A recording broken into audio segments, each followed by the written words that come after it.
एक सेकंड, कौन पूछ रहा है? आप पूछ रहे हैं? आप पूछ रहे हैं? पहले आप सबसे पहले आप इस्कॉन टेम्पल में आए, उसके बारे में बताइए क्या। देखिए, मैं मेडिटेशन हर सुबह करता हूँ और मेरी प्रार्थना में मैं देश के हर कोने तक पहुँचता हूँ। और जब मैं इस्कॉन टेम्पल का मैंने प्रार्थना सुना, उनके गीत सुने और जो भक्ति थी मेरे में, और मुझे लगा था मुझे यहाँ आना एक बुलावा था, क्योंकि ऐसे मन नहीं बना, बुलावा था कि आना है। तो मैंने अपने पूरे टीम को बोला मैं यहाँ आना चाह रहा हूँ, क्योंकि मैंने समझा जितना मेहनत से बच्चों को खिलाया जाता है, जितनी मेहनत करते हैं और जिस तरह की यहाँ सुख और शांति मिलती है, तो मुझे आना ज़रूरी था। और कल सुबह फिर से हम लोग 5:30 बजे दूसरी जगह पहुँच रहे हैं इस्कॉन टेम्पल के,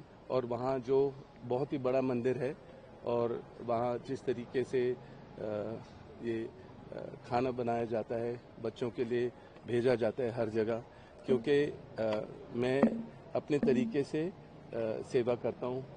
देश के हर कोने में विकलांग बच्चे हैं, अंधे बच्चे हैं और बुजुर्गों के लिए जिनकी कोई मदद नहीं होती है, कोई आता नहीं है उनके बीच में रहने के लिए, तो किसी न किसी तरह मैं सेवा करके उनकी मदद करता हूँ। चाहे किसी की मांगे होती हैं साइकिल के लिए, किसी के जूते होते हैं, किसी का कुछ होता है, तो ज़रूर मैं मदद करता हूँ। और बस यही मेरे को सीखने को मिलता है कि चाहे जितनी भी लोगों की मुश्किलें होती हैं, वो उस समय कोई अपनी मंत्री या एमएलए वगैरह को नहीं सोचता है, वो अपने भगवान को सोचता है, प्रार्थना करता है, सोचता है कि जो उनकी मुश्किलें हैं वो टल जाएंगी, उनका हौसला बढ़ता है। तो लोगों से पूरे देश के हर कोने में मैं पहुंचता हूं, चाहे गुरुद्वारा हो, मस्जिद हो, कोई भी धार्मिक जगह हो, वहां जाके मैं लोगों से सीखता हूं कि उनकी प्रार्थना क्या है, उनकी मांगे क्या हैं। और जब हम सेवा करते हैं तो लगता है कि भगवान ने भेजा है हमें सबकी मदद करने के लिए। सर, आपने मदद की बात की, अपनी मदद की बात की। प्रधानमंत्री आज इजराइल के दौरे पर हैं और उसी दौरान प्रियंका जी ने एक ट्वीट किया और उन्होंने कहा कि जब वो वहाँ दौरे पे हैं तो गाजा में जो कुछ हो रहा है उसके बारे में भी वो चर्चा करें, बात करें। तो इसको किस तरह से हम देखिए, जब भी मैं राजनीतिक चीज कुछ भी बोलता हूँ हमेशा ट्विस्ट होता है। तो पूरा परिवार है राजनीति में, तो उनको वो संभालने दो। मैं अपने तरीके से लोगों के बीच में होता हूँ, उनकी जो मुश्किलें हैं उसको समझता हूँ, अपने परिवार को बताता हूँ। और हमारे आदरणीय प्रधानमंत्री अपने तरीके से सरकार चलाते हैं, देश चलाते हैं, और मुझे नहीं लग रहा है कि देश के हित में है और लोगों के हित में है।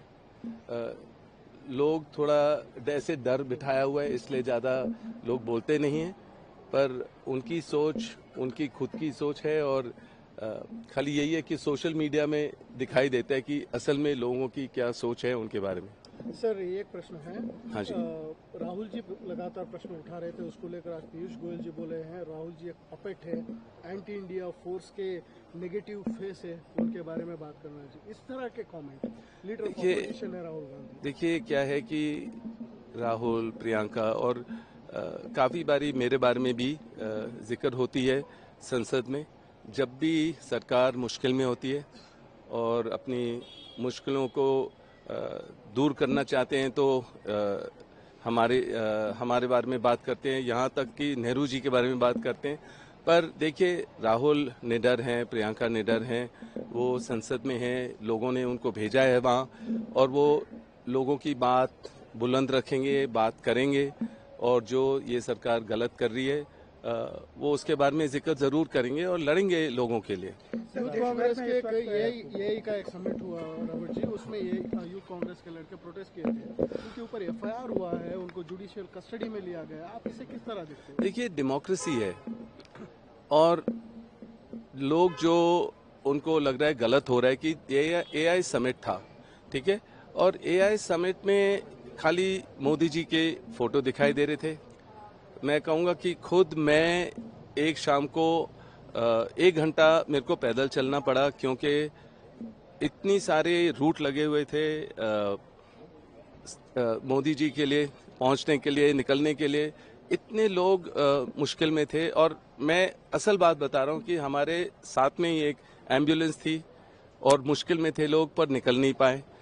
तो एआई समिट अच्छा है देश के लिए, पर उसमें मोदी जी फैले हुए हैं और हमें ये देखना चाहिए कि एआई समिट लोगों को जो काम दिलाए, जो बेरोजगारी है या कुछ इस तरीके से होना चाहिए, बस वो एक प्रचार नहीं करें अपने लिए।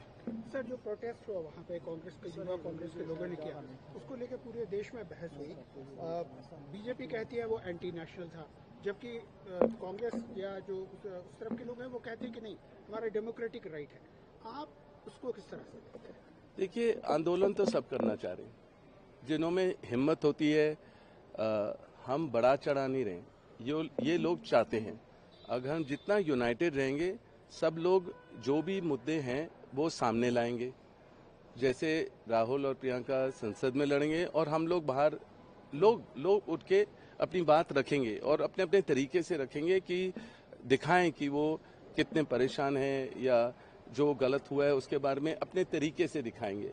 तो डेमोक्रेटिक कंट्री है, लोग अपनी इच्छा रखेंगे, अपनी बात रखेंगे, अपने तरीके से रखेंगे। में चुनाव होने जा रहा है। हाँ जी, हाँ जी। केरला हो या असम हो या वेस्ट बंगाल हो, आप कैसे देखते हैं? केरला में अब एक कंट्रोवर्सी भी शुरू हुआ है कि केरला 2 स्टोरी आई है, ये पिक्चर बनाया जा रहा है। वेस्ट बंगाल के पॉलिटिक्स को दूसरी तरह देखा जा रहा है, असम में दूसरा ही पॉलिटिक्स चल रहा है। आपकी टीम ऑलरेडी, प्रियंका जी भी पहुंच चुकी थी वहाँ पे। मुसलमानों को भी टारगेट खासकर ये देखिए क्या होता है कि ये क्या होता है कि देखिए, जितना हम सेक्युलर रहेंगे तो देश बढ़ेगा और एकजुट होकर बढ़ सकते हैं। जितना टूटे बटेंगे तो मतलब कि गलत ही होगा। तो मेरा यही है कि यूनाइटेड रहना चाहिए और जहां भी अगर इलेक्शन हो रहा हो उस स्टेट को प्रगति के ओर देखना चाहिए, एक यूनाइटेड देखना चाहिए कि उस स्टेट में प्रगति कैसे हो सकती है, क्या मुश्किलें हैं लोगों की और उसको कैसे आगे बढ़ा सकते हैं और उनको सुविधा दे सकते हैं। ये नहीं कि कौन सी सरकार आ रही है, सरकार कोई सी भी हो, पर लोग के हित में काम करना चाहिए। सरकार कांग्रेस के आने की सूचना? अरे हम तो लड़ते रहेंगे पूरे टाइम जो भी है, और जब लोग चाहेंगे तो बदलाव आएगा। पर ये देखना पड़ेगा जो वोट डाल रहे हैं वो असल में जिस पार्टी के डाल रहे हैं वो असल में ईसी आने देंगे और स्पष्ट जो रिजल्ट आएंगे वो स्पष्ट होंगे या नहीं, तो वो भी सबके दिमाग में है, सबके सोच में है।